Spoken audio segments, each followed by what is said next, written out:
Lately, I've been hearing from a lot of clients that they just want to blow up their career. And maybe that's why you clicked in this podcast episode, because they're not happy. They realize they are masking, being performative. They realize that their 100 is actually like 2000% for the rest of employees. And maybe if they give 20%, that's actually 100% for everyone else. Or maybe you relate to them where they're not even happy in this current industry that they're working in. And you might be feeling this way. This is why you clicked on the episode. I promise it's not clickbait. But here's the thing. If it makes you feel any better, and I'm going to put this mic down, I have blown my life up, my career life up 3 times.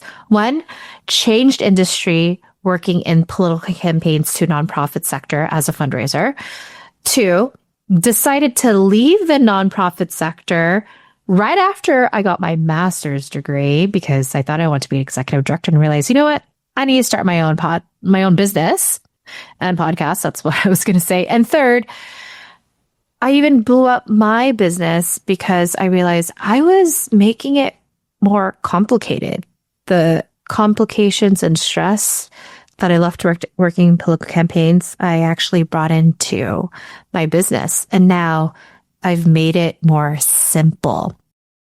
And because I don't want you to feel alone, don't worry, it's not just me talking in this episode. I'm also interviewing a fellow coach, a client, Meredith Herrera, and also warning, letting you know ahead of time, there are cuss words. So if you're around kiddos, you're probably going to want to put your headphones on and a notebook. So grab your coffee, tea, and boba, and let's drop the beat.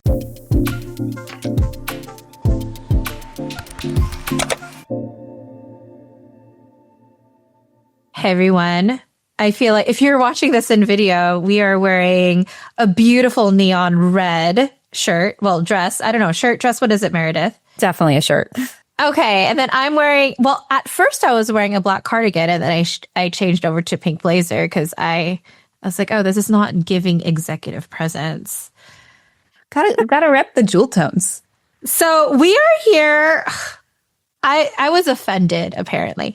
We are here to talk about midlife. And I say offended because did you remember, Meredith, like, I think it was during COVID 2020 when the American Psychological Association defined mid-age as 35. Do you remember that? Oh, no, I missed that. Yeah. I don't think that's true. Although for some women it can be. But interesting. Yeah, I would probably be offended too. Yeah, I was super offended. I thought that was in your 50s, but it is not. You know, we are considered how do you want to describe midlife, by the way? Yeah, I don't know if it's so important to describe it as attached to age. I think the way it gets talked about for women is almost always physiological, and that kind of annoys me. 100%. I think it's more about this chapter in life that I think can arrive at different times for different people. Yep. Where we are starting to evaluate what brings us purpose and meaning in a different way. Yes. And what's interesting, and I guess I'm cooler than Meredith. I'm not trying to one-up her because I was like, do you know that this is going viral? So I'm holding my phone right now. I love that. But apparently, so there's like this viral post. If you see it, people are just copying each other because that's how social media works. I'm going to roll my eyes. And so when I'm reading, it's millennials, you're entering a midlife crisis. So choose your crisis, number 1. I'm curious, actually, if you're open to answering this, I want to know which ones you have met. Number 1, run a marathon. Yeah. Me too. How many have you? I've run one. I've not run a marathon, Okay. but I bet I can guess the list. Is it like buy plants, eat more protein? Hold on, girl. Number 2, get a tattoo. I don't have one. No, have done that. 3, start baking sourdough bread. Definitely not. 4, go to therapy. I always do that. Yeah, same. Standard. 5, grow your own veg. I've been doing that pre-midlife. 8, go to an ayahuasca retreat. No, but I might do psilocybin soon. Same. 9, I'm skipping things. 9, pierce something, but I've had my ears pierced since I was a baby, but nothing besides that. And then 10, which we're here to talk about, blow your whole life up. Yeah. Blow your life up or not. Yeah. I would say I've done it multiple times because we're around the same age. I mean, like, I was working during the recession.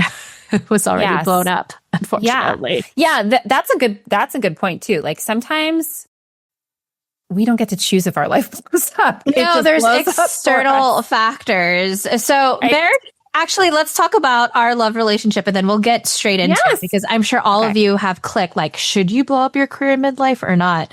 So both Meredith and I were doing the ICF PCC training, which I know is a lot of jargon. So for those of you that don't know, it's a certification for coaching. And to be transparent, for both me and Meredith, I want to hear your side. But I was like, oh, it's so nice to see another woman of color here. Let's talk. Meredith is laughing because I'm assuming she's validated. Anything else? Yes. I think I'm trying to remember kind of exactly when we interacted. And I kind of almost feel like I saw you make a face that I was really trying hard not to make. And I was like, okay, good. Homegirl's got the vibe. Yes, I thought it was a great program. And as two women of color who work with a lot of women of color, maybe we could have added a little bit of dimension to the curriculum. Correct. There's been statements that have said, but this is what I tell people. The reason why I joined the program, knowing the makeup of it, is this is the reality of the world we work with. And I just didn't want the fluff, life coachy stuff. Mind you, I've had a life coach. I go to therapy. I think it's very important to do all that stuff. But both of us as executive leadership coaches, like we want to get things done, but in a realistic world that we're living in. I think we have to kind of face through. You're right. Like that's the majority.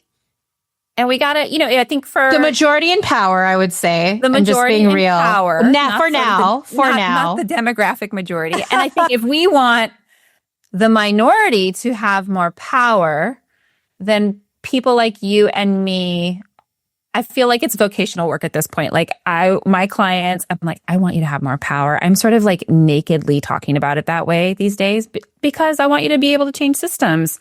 And if you need to change systems, you need to know how the system works. You need to know how the system works. You need to know how to work with allies. Like, it's just the reality of it. So I think that's what we appreciate about both of us. And then, we went to the next level. Meredith became a client. Took our relationship up a notch. And then became friends. Like, we're going to meet each other in person in 2 weeks, which I'm excited. I know. I'm really excited. All right. Let's get into it. There's a reason. I promise the title of the episode, Should You Blow Up Your Career in Midlife, was not just clickbaity. We're actually going to talk about it. We are. So Meredith, who are you? Yes, and why did you want to talk about midlife? Because at the end of our coaching contract, it's like, okay, now I can have you on my podcast. We need to talk about this. Why did you want to talk about midlife? Why did you want to trigger people? Tell me. I know. Sorry, everybody who feels activated by this conversation. Hopefully by the end of it, you'll feel like your nervous system has been affirmed. Oh, well, there's a life coaching there. Yeah, for sure. I think, okay, so who am I? I am currently an executive coach. I run a coaching and consulting firm called Meredith Herrera Consulting. But the first half of my career looked very different. I was a senior leader in schools and I did all the things, because a lot of women and a lot of women of color leaders do the most all the time. And in 2021, I was real tired. And I love my work. It did still bring me meaning and purpose, but I was like, yo, girl, I didn't pull an all-nighter in college or grad school, but I did with work. And something about that. Wow, good for you. Not that it's still good. Continue. I don't know that I would celebrate that. There were probably moments where I know. Sorry, apologize. Take it back. I should have probably pulled it all later. No, I'm not. We're not celebrating working the most. Continue.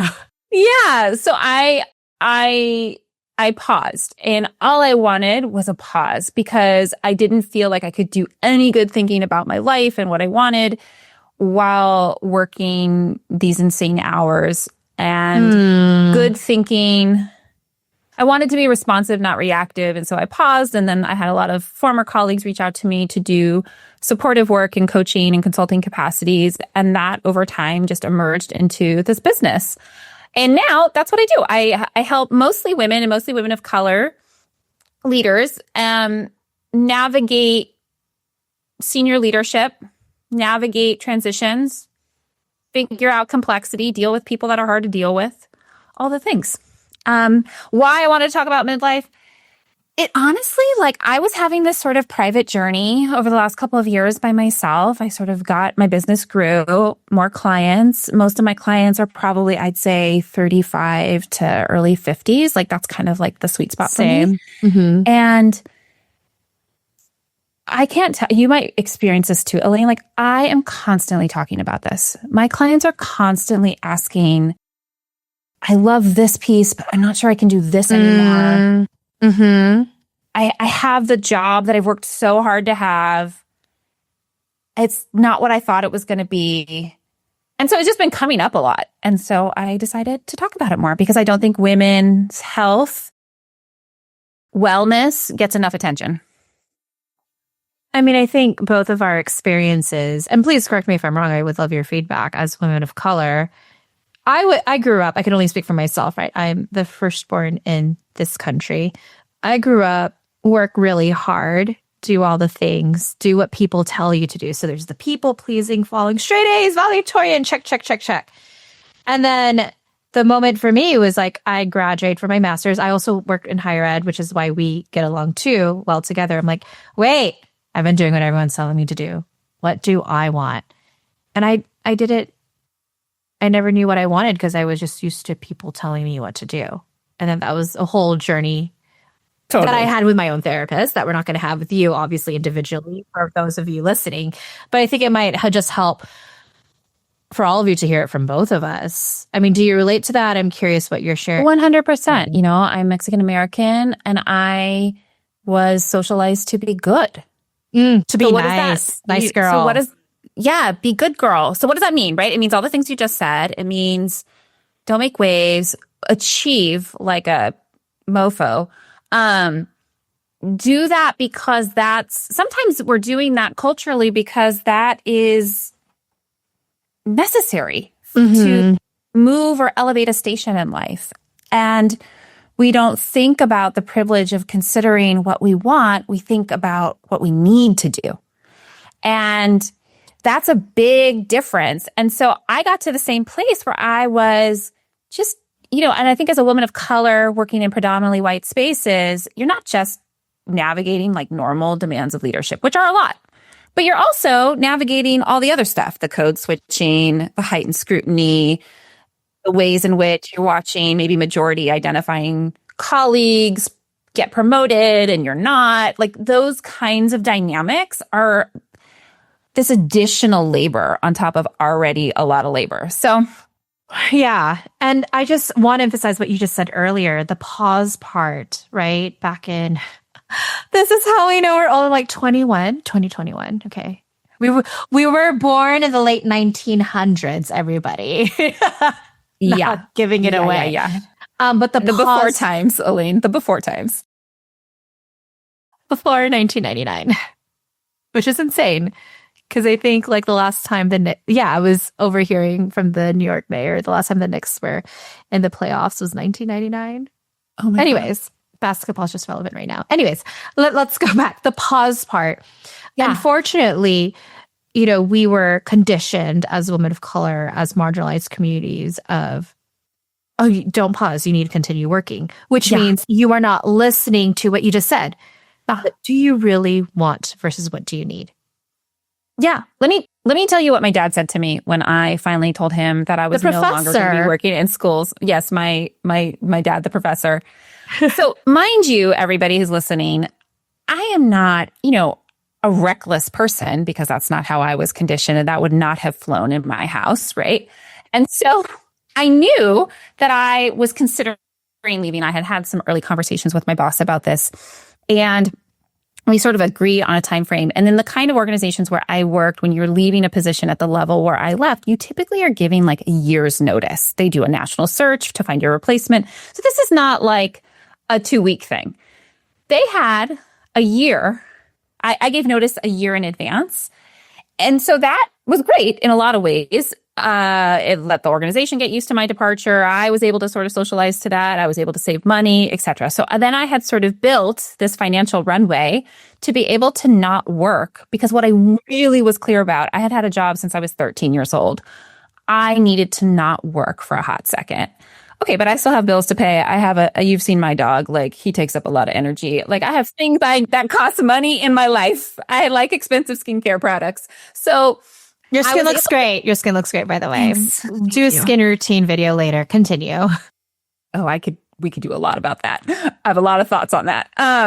So I was able, and not everyone is in this position. So this was a certain kind of privilege I had to be able to sort of save enough money to really not be able to work really for a year, maybe 6 months without making any adjustments to my lifestyle. A year if I was willing to make some adjustments. So I called my dad, right? Ready to present this very thoughtful, very responsible plan. And the first words out of his mouth, and I think he meant it well ultimately, but I was like, damn, dude, wait, so you're unemployed? That was it. Didn't hear anything about the preparation, didn't hear anything about the stress, didn't hear anything about like what had gotten me to that point. He's like, wait, you don't have a job? Like that does not compute in our family. And I was like, yeah, Dad, I am unemployed and I love it. So I think it's a radical move for a lot of us. It's a revolutionary move. Like Audre Lorde talks about self-care as being revolutionary, particularly for women of color, to give themselves permission to pause. Maybe your pause isn't as long as mine. Maybe it's a weekend. That's cool. But like giving yourself permission to pause is so powerful. The pause part. I mean, I always tell everybody to read Russ's Resistance by Trisha Hershey. And even now being older, being in that uncomfortable place of my thoughts and feelings and things that has happened throughout the day, instead of dismissing it and just doing the next thing. Yeah, or busying yourself into oblivion. Yeah, where it's like, nope, this happened. Let me sit with it.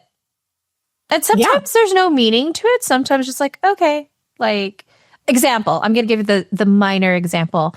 I went to, which I need to tell you offline, but like I bought this camera because I do so much speaking gigs. And it's really tiny. It's called the Osmo Pocket 3. So I went to go see an old high school friend who has a video production called Feed Media. So John Tividad, I'll name drop him. And I thought I forgot my journal. I'm just such a tactical person. And this journal, I share secrets in it. Mind you, it is not a burn book like Mean Girls, right? Yeah. Like my goals, like reflections. And I thought I forgot it. And I was going crazy.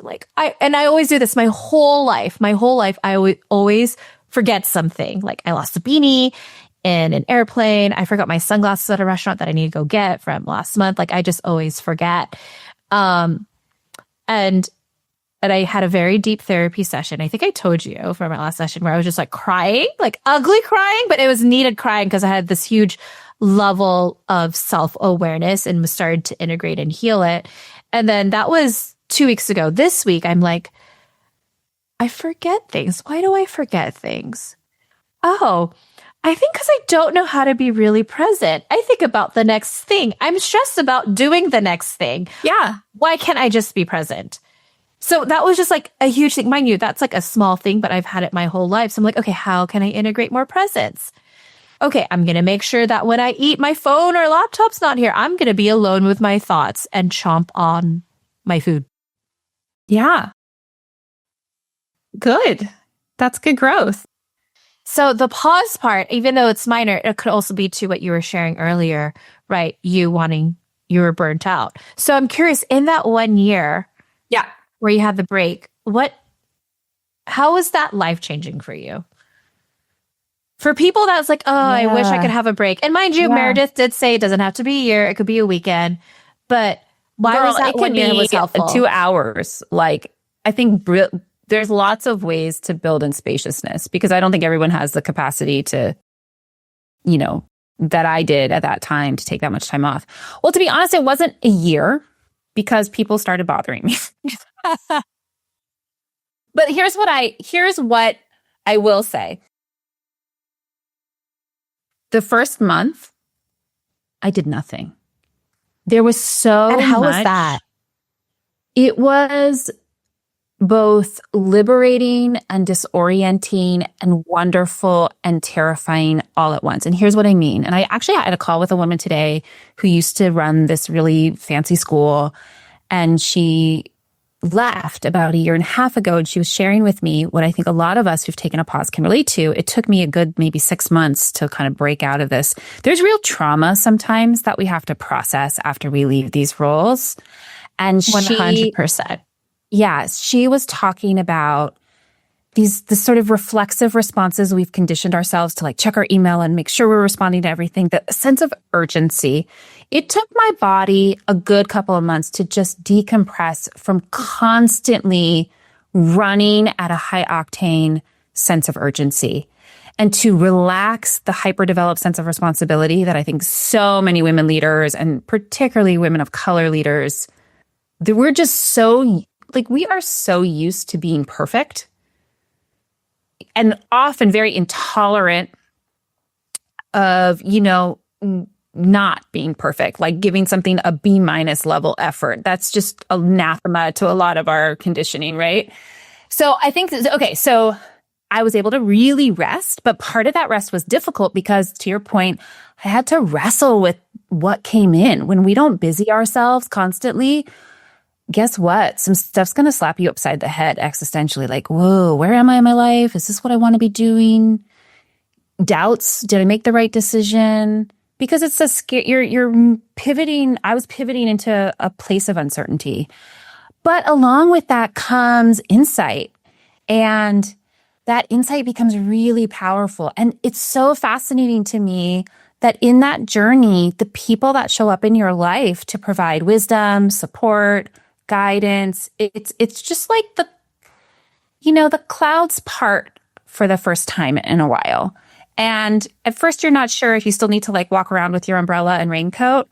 So it's a little weird, but then eventually you kind of get used to it. And I was able to be so much more creative and so much more stimulated than I was earlier because I was no longer under duress. So much more creative. I love that you said that. And I say that because even in my work, in my business as a coach, and I've shared this even with you and we've had sessions, like I need to build out quiet time to just process things. Yeah. But then what ends up happening through the processing, it's like, what are little tweaks I could do in my business? 1 or 2, content starts coming out for me. And I know you love also writing yourself, not because you want to post it, just you love writing. I love writing myself, not research papers. Okay. That's a different thing from like undergrad or grad school. And it's interesting because for me, I feel like I've had different midlives. Like for me, it was like back in 2017 when I wanted to leave. And then it was again 2023 in my business. And I think people need to hear this for those of you that have a business or want to have a business. When I created my business 2017 up to probably 2021, because I will say 2023 to maybe 2025, I was like in functional freeze, just like doing mid, but not just like doing the cycles of things and not changing anything. Because what I realized in my business is I built my business and that hypervigilance of what I did in my work before because I was used to it. Yeah. Also, I think this might relate to everybody.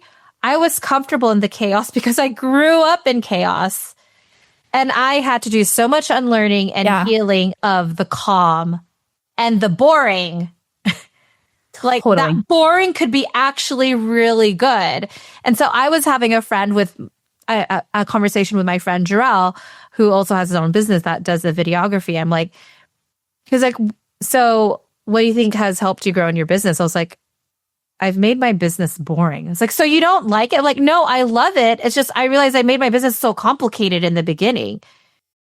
Well, I think what you're describing is something that so many of us in midlife start to reckon with, which is this, we have been on the achievement hamster wheel, running fast for a long time. And probably we can still do it.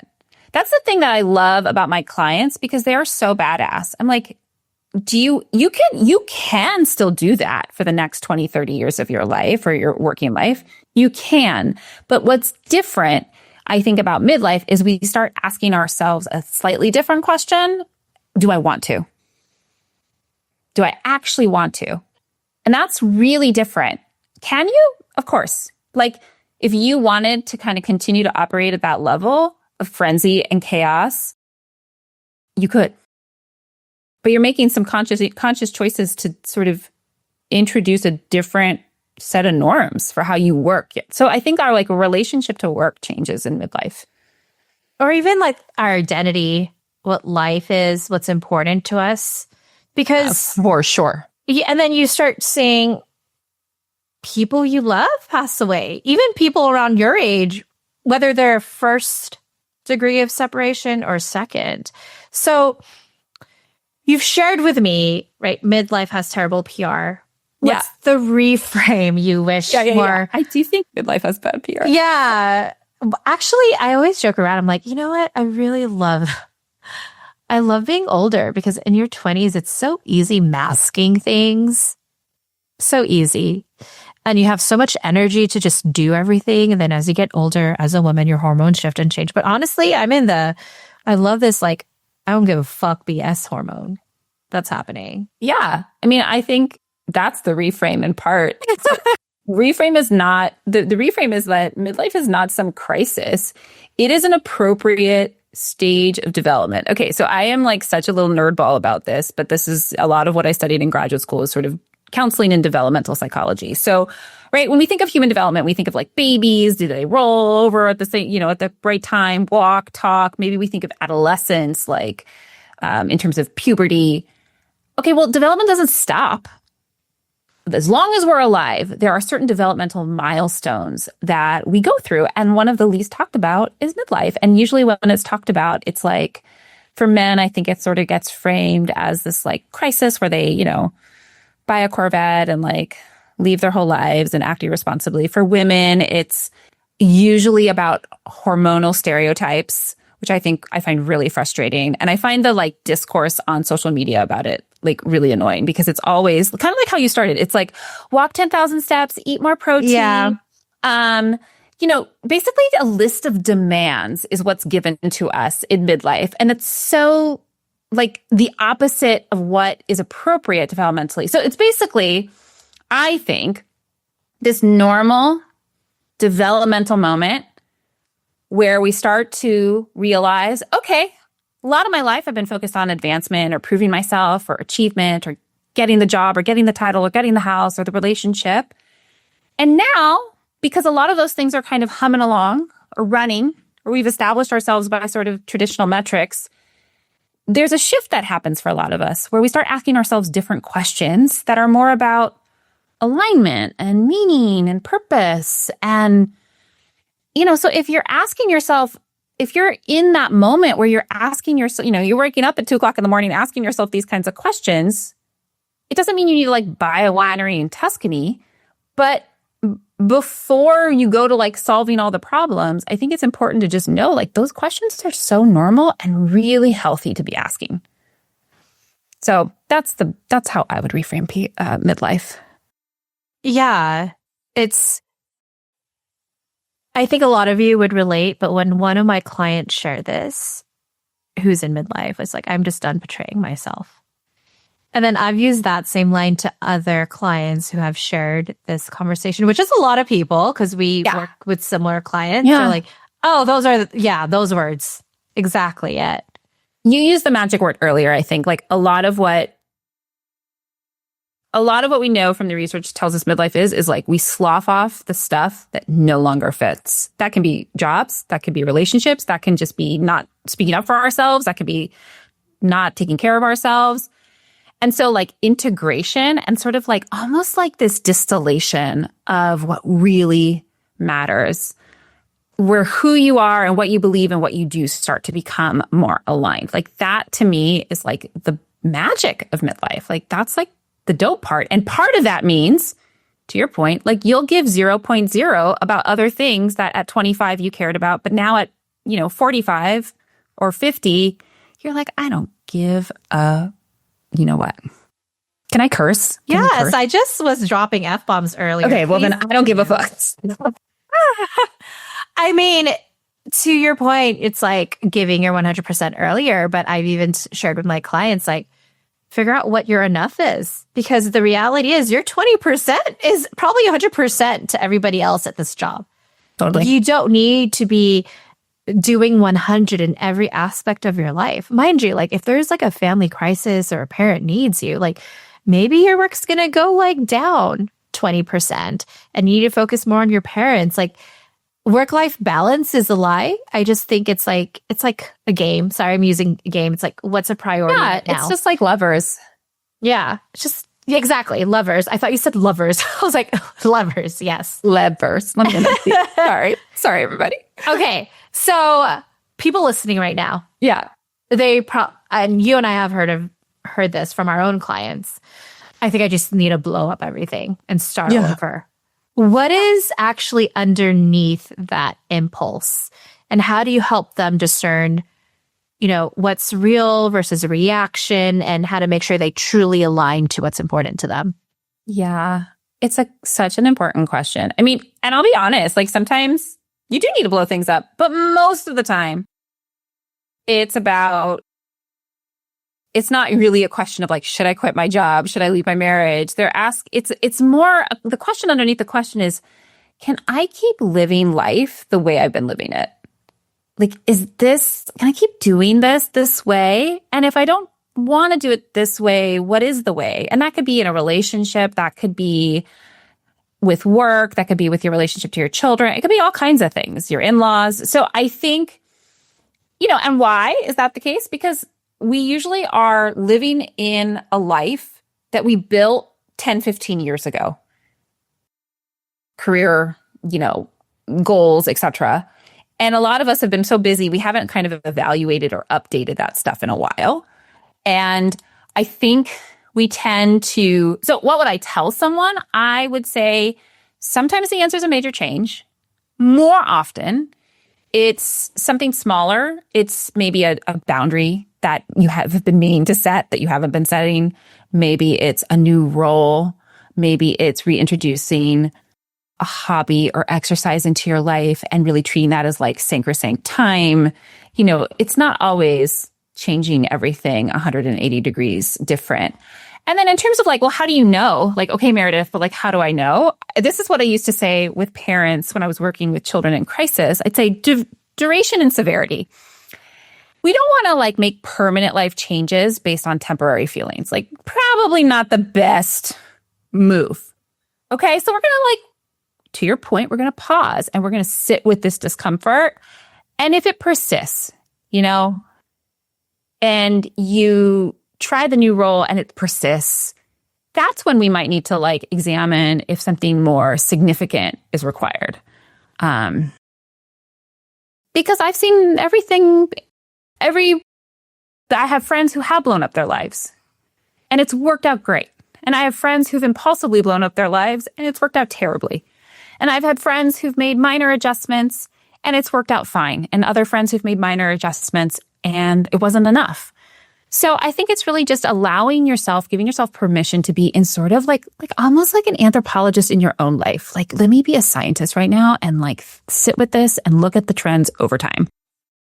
That part, the trends and the patterns, and it could be the smallest things. So for example, like I think about my crazy ass, like in my teenage and 20, like during my teenage years in my 20s, like when I was crazy.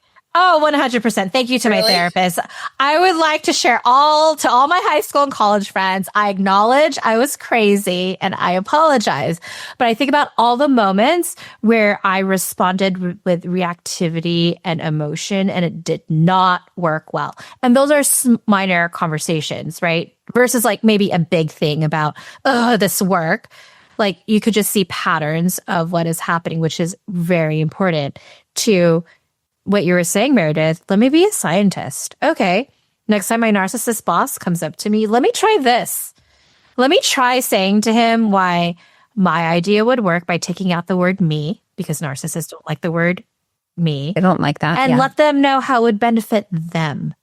So then you start seeing things you could test and play with. I'm going to bring the video game idea up. Like, oh, okay, this is what is in my control. Can you ever change someone? No. Do I wish everyone in my life would go to therapy? Yes, but I cannot force them. That is a choice they make. Just like you cannot change the narcissist boss or coworker that you work with. But you could ask yourself and test things. What can I do to change? Mind you, when you've done everything you can in your control, then you could ask a deeper question. Can I play this game at this work? Yeah. At this organization? That's a question. And I think, what does it gain me to play this game? What is it costing me? Costing. And are the costs worth it? I remember waking up, you probably felt this way too from what you shared. I remember waking up every day for a job where like I had full on anxiety, like on my chest. I was not excited.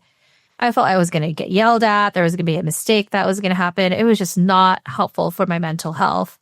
Yeah. And then when I got out of the job, I noticed how things shift in my personal relationships, the person I was dating to even my parents. I was like, whoa, I'm a different person. 100%. I didn't realize I was so much of a bitch like when I was at that job. Well, I think that's the cost part. Like, what's the collateral damage of continuing to ignore? And I think most women I know, you all who are listening, like that's the other thing I want to say. Like, you can listen to me, you can listen to Elaine, you can read some books, you can like download a Brene Brown TED Talk. There's going to be a quiet voice inside of you that is there and it is not going away. Correct. And it's been there for a while. Correct. That's your truth. That's what you got to listen to. Yes. And I will say that has been an ongoing thing I've had to personally work on and continue to work on. Is a listening to myself, because how I became successful, I'm putting air quotes up to, like, was listening to what people had to say.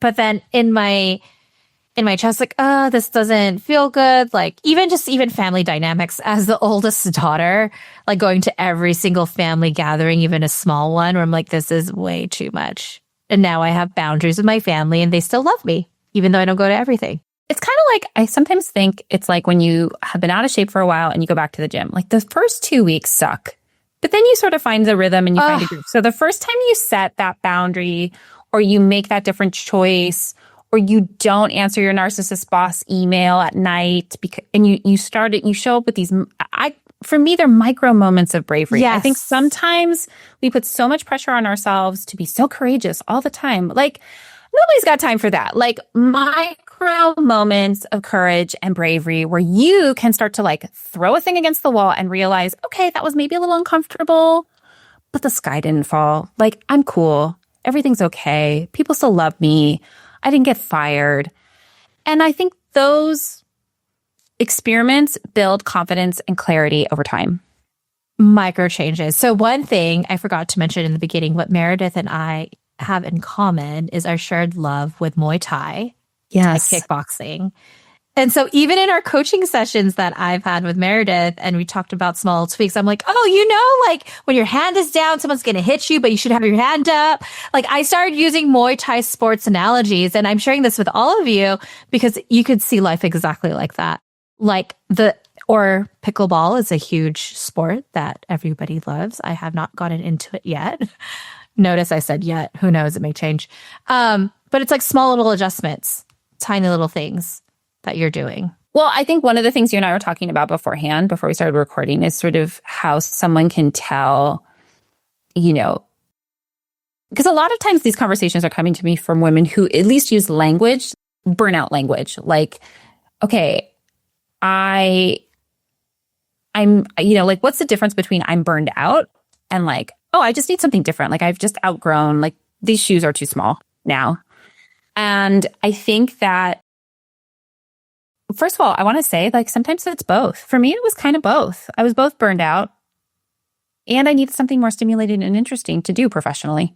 Stimulated and interesting. Yes. Yeah. I was no longer, because for me, that's one of my values. Like intellectual stimulation is really important to me. I needed to feel useful. I needed to feel like I was learning and growing. Like I love to learn. Like that value wasn't getting sort of scratched in the same way. And I was real tired. So I think like, okay, so if you're out there and you're listening, okay, am I burned out or do I just need like to change jobs but stay in the same industry? I would say burnout is urgency. I need relief. I need it now. And when you rest, burnout gets better, usually. Like meaningful rest. Yeah. Growth, I need something different. I've outgrown something. I just don't like this anymore. It's not interesting anymore. Is more less about like relief and more about, I just feel like underutilized. I need something different. And if you rest with growth, it sort of doesn't go away. You're more rested, but you're still feeling misaligned. I want to add to that. So I always tell people I don't have I hated my job before I started my business. I had my dream job. I had an incredible boss, an incredible team. I worked at Pasadena City College. I was a former fundraiser raising millions of dollars for community college kids. So I didn't have to deal with like crazy trust fund kids. Like they were kids that were changing lives. And as you know, working in education, to go to campus every day, you feel that youthful energy. It's so fun. Yeah, change is going to happen. However, I mean, working also in education, there's a lot of bureaucracy. Things move slower. Prior to that, I worked in campaigns. So I didn't feel as intellectually stimulated, which is also one of my important values and learning and growth. And it sucks because like I've had internal conflict. I should just put my head down. I'm making great money. I'm doing such a good job. I have a great boss. Like I don't have toxicity, but intellectual stimulation was really important to me.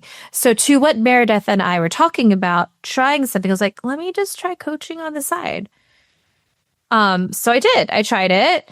And unfortunately, I was interim. I applied for my own job. I didn't get the job. While at the same time, though, I'm grateful that happened because I wouldn't have left. So I don't have a similar story to Meredith where I chose to leave, although I probably was mentally, emotionally wanting to, but I was going to stay if I got the full-time gig. But honestly, I'm not surprised I didn't get the job. I kept making too much mistakes at my job. Like my boss had to have a meeting with me. She's like, Elaine, what is going on? Like you are a high performer. Like you're making simple mistakes. And because I had such a great relationship with her, I was like, my heart's not into this anymore. I'm not meant to be here. You said something earlier that I think is so important because I run into this a lot. And I certainly have had my own like 9 rounds wrestling with this particular beast. The kind of like, I should just be grateful. Yes. Conditioning. I hear it all the time from my clients too. I should be so grateful. Do you hear a man say that? Actually, can I say this out loud? You don't hear a man say that. It's usually I don't hear men. I wish men said that more. Hey, men, maybe say that from time to time.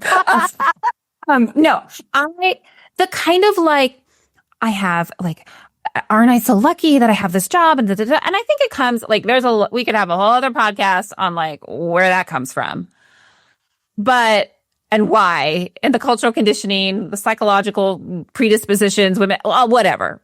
Like, you can be multiple things at once. You can be grateful for opportunities that have come your way in life and still feel like they're not what you want. You are allowed to dream. You're allowed to be bold. And I just think a lot of us don't get encouraged in that way when we're younger. And so we end up kind of conforming to like how you and I said earlier, like what we are told is good and right and appropriate and proper. And like sometimes I think for me, midlife has been about, I don't know, it's been like, I am going to center joy. I am going to center ease. It's just been a shift of what I am valuing and centering. And that might mean I have to say, fuck this to some things and be okay with that. I'm going to give an example because I think this might help people. But even in my relationship with my partner, the hardest question to answer, what are we going to eat tonight? Right. And so in the beginning, very good girl. We talked about good girl. Whatever you want. Yes. And then it got to a point where he got frustrated. Like, you always are asking me what I want. What do you want? I'm like, I don't know, whatever. And so then I started testing things. Okay, he's not liking this. Like, I just need to hear what you want. And this is just food, right? So then I'm like, okay, I want to eat this. Okay, good. And then sometimes I would feel shot down if he said no. So I've learned I'm going to give 2 options I want. I want to go here or here. Which one? This one. I'm like, oh, okay. And then so what I've learned, like, oh, I think that was an example of me people pleasing and also kind of giving my power away to please the other person as opposed to even saying, what do I want?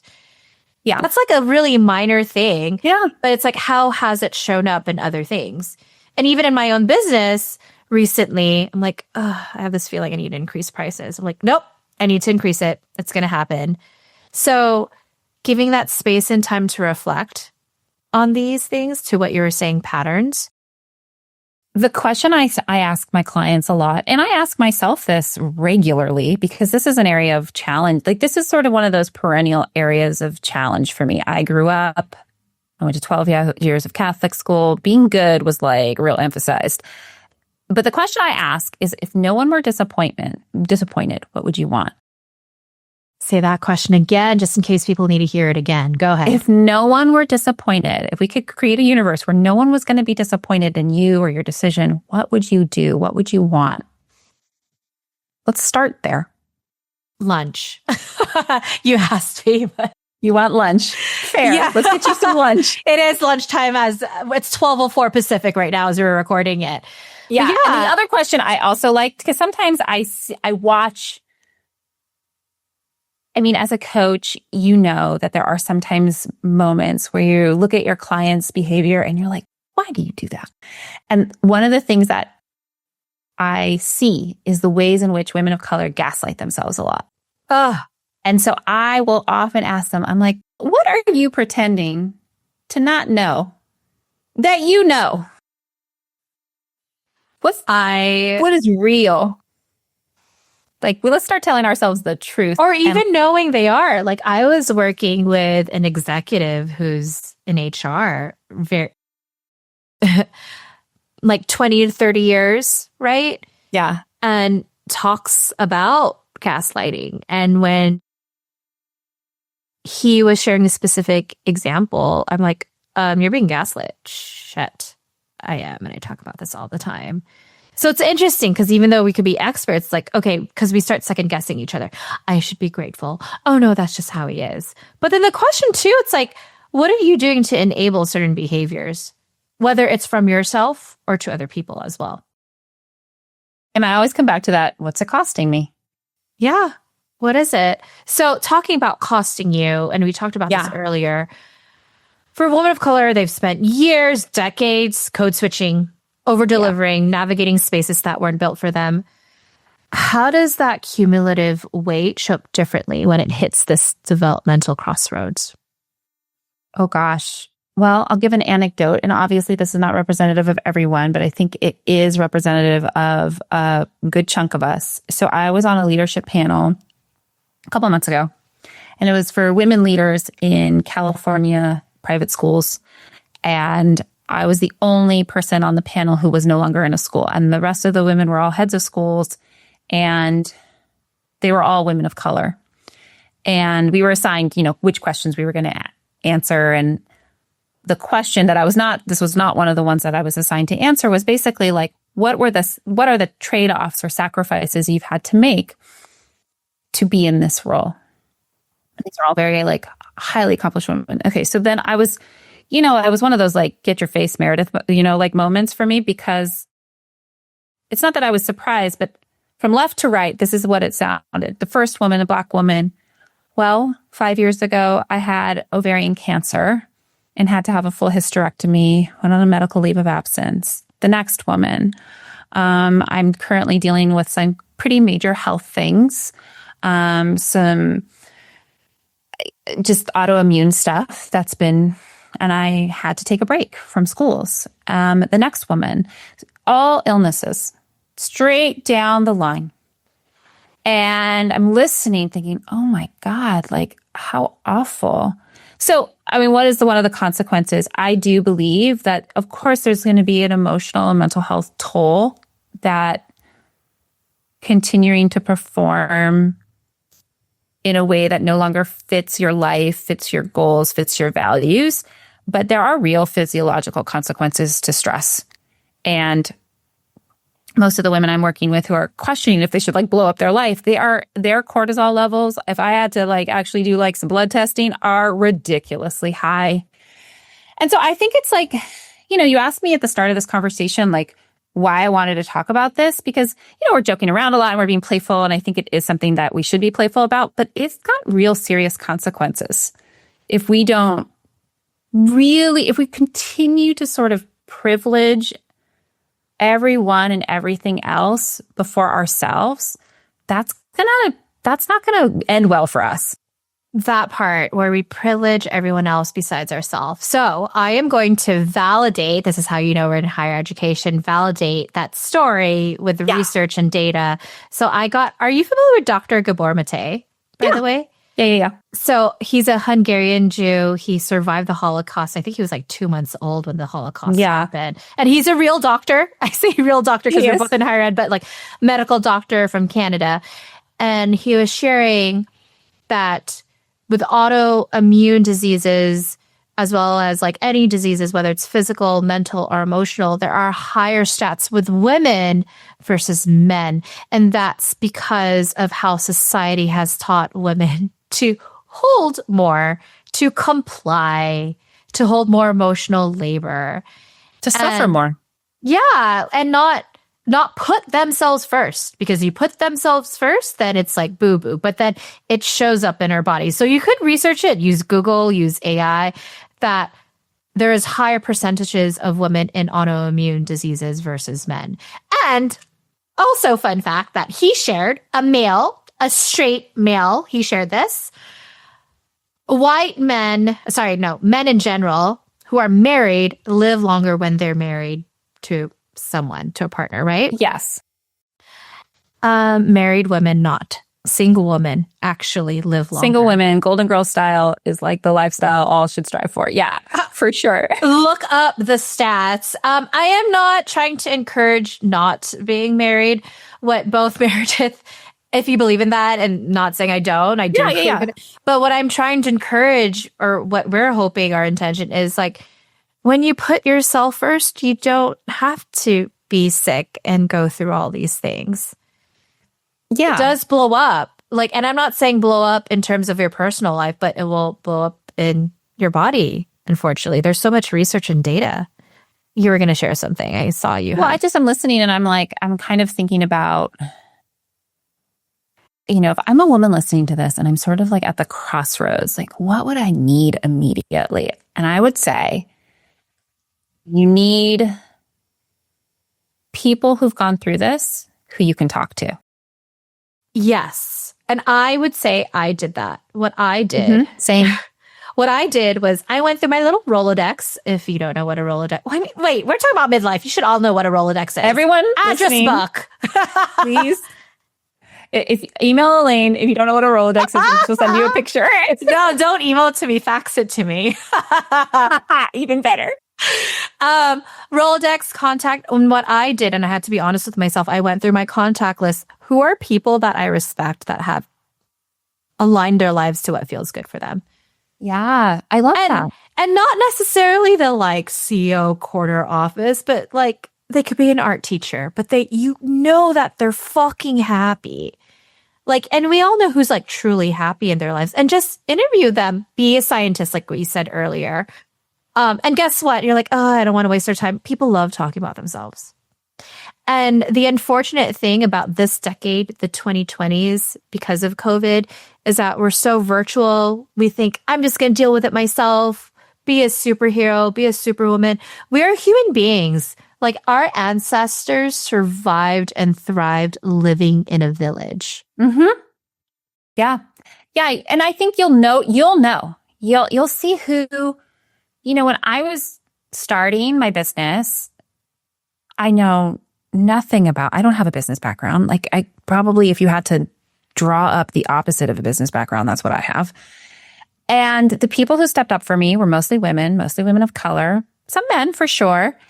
And people are energized and motivated by courage. And I don't, people are like, to this day, people be like, that's so courageous that you did this thing and you left this really secure career. You were really successful. I still don't think of it as courage, honestly. I understand why they do. To me, it's about I reached a point in life where I was intolerant. I was no longer willing to ignore my value system. My values were loud. And they were like, yo, girl, we're not aligned and this feels crappy. And once I sort of bet on myself just a little bit more each day, like just a little bit, I would reap that benefit. And it gave me just a little bit more encouragement to do it again the next day. Right. So I think I also just want people to really hear that powerful change can happen from incremental moments. And I want people to hear that because we live in an Amazon Prime world in a capitalistic society where it's like fast. You want to lose weight? Go get Ozempic. Just really quick, but it's those minor little things. But I want to make sure we go back to actionable steps people could do. So I heard the first step from you is go through your Rolodex. Check the yellow pages. And Yellow pages, for those of you that don't I'm bringing know, it back. I want to bring it even back further. Are basically what Yelp and Google was before. Literally, it was Yellow Pages. It was a big book that you would get. I think PacBell gave it to us. Who was the company? Yeah, whatever the phone company is in your area. But PacBell doesn't exist anymore. Before you had cell phones. Yes. So anyways, one, I'm hearing the talk to people. And then two, we talked about it a little too, like give space and time for the voices in your head to come up, like give space to speak to them. Anything else you want to share? I think having some kind of critical self-reflection practice, I think that can look really different for everybody. That might mean you journal. That might mean you go to yoga. That might mean you go to therapy. I think just giving yourself, when you're in those moments of quiet, giving yourself space and time to reflect. For me, I can do that by myself up to a point, but then I need external help. So, it's part of why I go to therapy. It's part of why you and I were working together. Because I really believe in seeking wisdom. I don't have to learn everything the hard way. I can solicit the wisdom of other people. The other thing I would say is you're probably going to feel vulnerable during this time. And so it's really important. This is not the time to be on the phone with that one friend who's kind of always the naysayer. This is the time to really surround yourself and tap into your village that really on a deep level have your back and trust you. Because there will be moments in this journey where you will not trust yourself. You will wonder if you've made mistakes. You will question things. And what you need in those moments is someone who can remind you of who you are. Now, you got this. You'll figure this out. And you're good. And you'll know, whether it's a friend, a therapist, a coach, all three, ask yourself the hard question, do I feel safe with this person? And it's nothing on the person, by the way. I also want to share. Yeah, totally. And I will be direct. This probably happened to you. You will trigger the fuck out of some people when you're talking to them, when you think you feel safe, because they're probably in a midlife crisis, but they don't want to talk about it. And I don't even think I shared this with you, Meredith, because I am up for my recertification for my PCC. It's a certification for coaching. And I'm doing this program called Internal Family Systems. And I love IFS. Yeah, stuff. My therapist has used it on me and I started being nerdy. I was like, wait, is there a coaching program? And there was. So I'm going through it to get the units. But I'm going to just paint an image for all of you because I don't want to pause and listen to my thoughts. So think of it like Inside Out. You have a boardroom, except that little voice that Meredith was talking about. This doesn't align with your values. Maybe you don't like this job. Maybe you need to improve on your relationship. They're the people that you've been hushing. The voices, shut the fuck up. This person's we don't have time for this. We don't have time for this. We just need to do the work. This hyper-vigilant person, they've been performing. They've been hitting our quotas. We've been getting bonuses with this person. But then it starts cracking. The floor keeps cracking. And so what you need to do, and mind you, all parts of yourself, they're all coming with good intention, right? Like anxiety part. Like there's a fire next to you, you should probably run away. Anxiety could be good. So all those parts finally raise up and you do need to give voice to them. Whether you're listening, talking to a friend, talking to a therapist or a coach. As someone who struggles with chronic kind of overthinking, I also, and I don't know if this is useful to say, I also needed to give myself permission to put parameters on it, because here's what would happen to me, because I'm so used to running at like such a high. When I first left schools, I was like, I have to solve this problem as fast as possible. So I'm going to journal for 9 hours. I'm going to go to all the therapy. I like overcorrected initially, which is also quite counterproductive. So it's about finding balance. So, okay, I'm going to spend 2 hours, kind of investigating a what's next step. And then I'm going to go to the gym. And then I'm going to like go to the grocery store because I need to, think about what I'm making for dinner tonight. And really, because so many women I work with think they have to be hyperproductive constantly or else disaster will strike. So part of the bravery, part of these micro moments of bravery is also recognizing you actually don't have to have all the answers by end of business today. Yeah. And I think what has helped me to make a decision, the micro ones, not just the big ones, right? The micro does end up going to the big, is making sure I'm not making a decision in a heightened state. And what I mean by heightened state, I'm not making a decision when I'm completely elated or completely sad, right? Completely elated. Yep, I feel so 100%. I'm going to do this. Completely sad to like, fuck this shit. I don't want to feel this way. I need to make a decision. I make sure I make a decision where I am neutral. And that's when I know how to move forward from it. Yeah, I love that. Yeah, if your little amygdala is getting tickled, just, go sit on the couch for a while. So I am sure people are in love with you, hopefully. Oh. Go ahead and send Meredith a fax. We'll put Meredith's fax number. Yeah, send me your fax. Wait till your dial-up connects. What was your AIM screen name? Oh, gosh. Oh, I think it was USC Mare Bear. Yeah, she's a Trojan. She went to USC. I did. Sorry, everybody. My partner went to USC, so I always have to hear Trojan. And I'm like, okay, let's do the UCLA 8 clap. And they're like, fuck you. For those that don't know, USC and UCLA. My dad went to UCLA. Rivals. How's that? Can I claim both? Yeah, and then became a USC professor. Well, that's what my job, so I don't know. So people probably fell in love with you. And I don't think a lot of people have faxes, unfortunately. So if people want to connect with you, fair. What's your AIM screen? I'm just kidding. Well, how can people connect with you or learn more about your work? If you are going to connect with me, I want you to send me what your AIM screen name was. That would be so fun. Yes, that would be great. Well, okay. So you can always go to my website, which is just M Herrera Consulting. I'll spell my last name. There's a lot of R's. MHERRERA consulting.com. I'll put in the show notes too, by the way. Okay. And or you can look me up on LinkedIn. I mean, that's probably the best place to learn about what I do and talk to me directly. And it's just under my name, Meredith Herrera. It's HERRERA. And you got to work with me. Anything you want to share about how it was like working with me?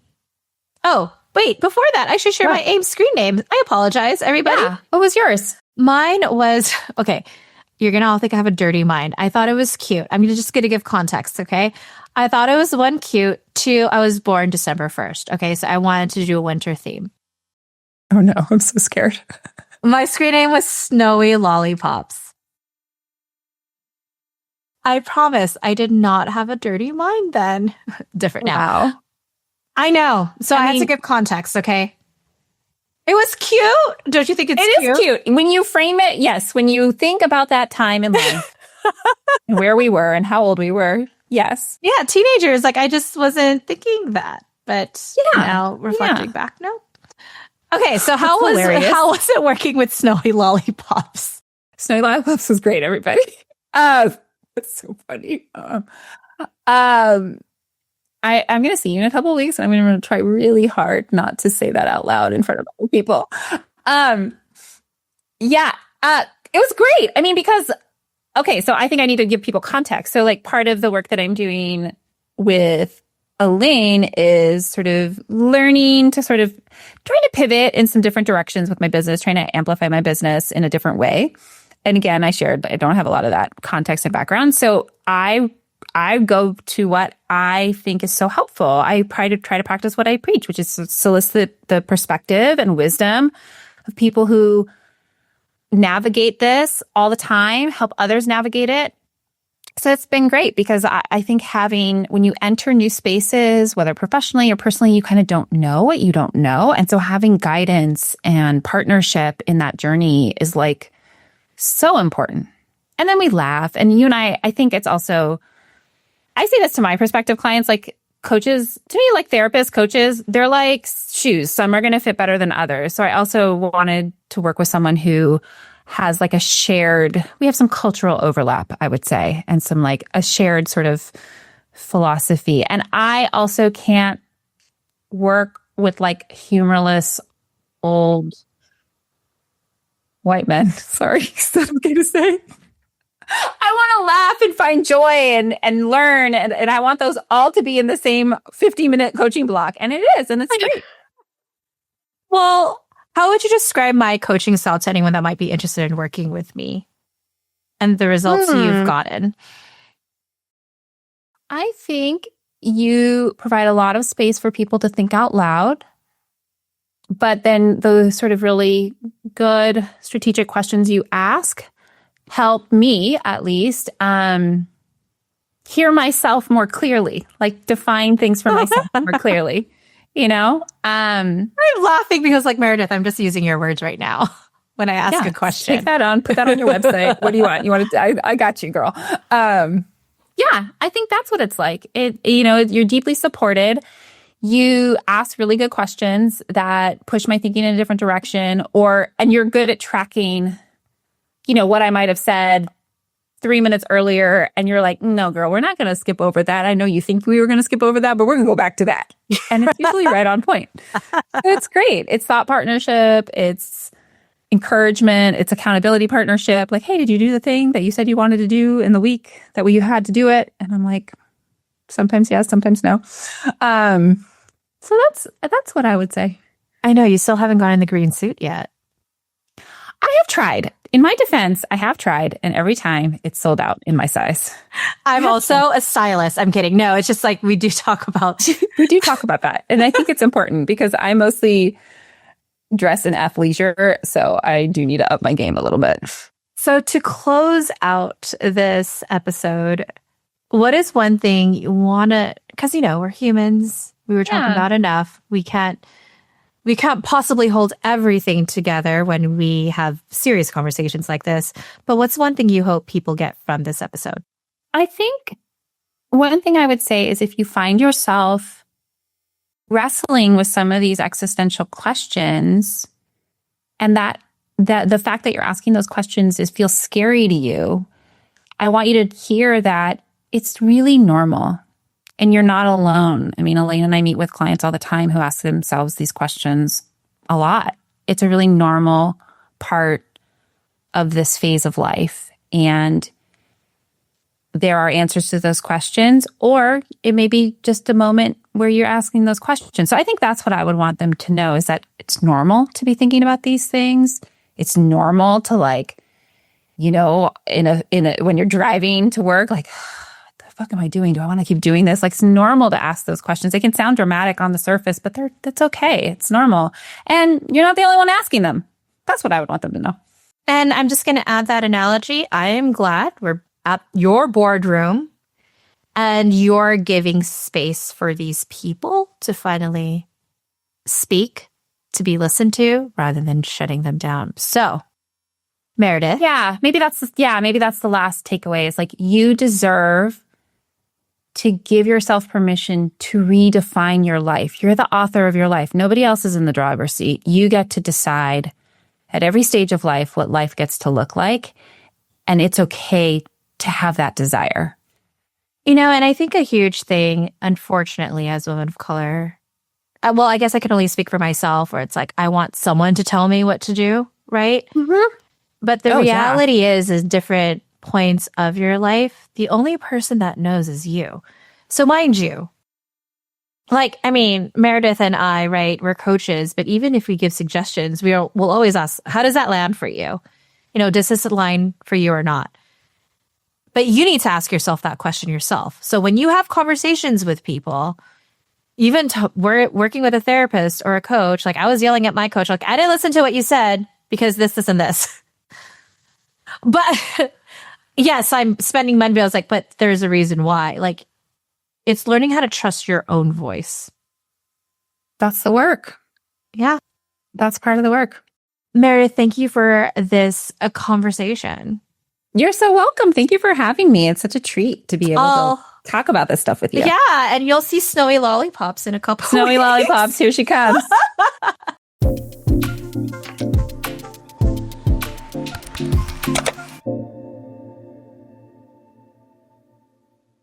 Remember, you are not alone.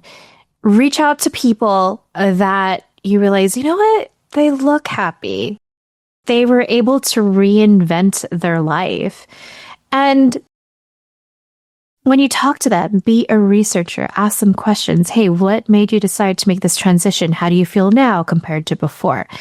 And if you need further help, consider getting a coach, getting a therapist, or figure out which one you need, or maybe both. And I always get asked, what's the difference between these two? So if you think you are going through a block where you need to honor your voice, or you feel this pressure from loved ones, from society, then definitely work with a therapist, because a therapist will help you with those blocks in the past. And if you already have a therapist, if you're aware and you need a plan and accountability to be aligned to this current version of you, then a coach like either me or Meredith would be extremely helpful. And if you're interested in possibly working with me, you could schedule a call with me at elainelu.com/call. And if you know one or two people that could benefit from this episode, who feel like they just want to blow up their career right now, share this episode with them. Send them a personal message. Hey, you need to listen to this. I know we've been talking about this a lot. This would just resonate with you. Also, if you really loved this podcast, it would really mean so much if you could leave a rating and review. My team and I created this podcast to provide an accessible resource for all. So when you leave a rating and review, it will let the podcast universe and gods know, hey, you should listen to this podcast. All right. I'll talk to you next time.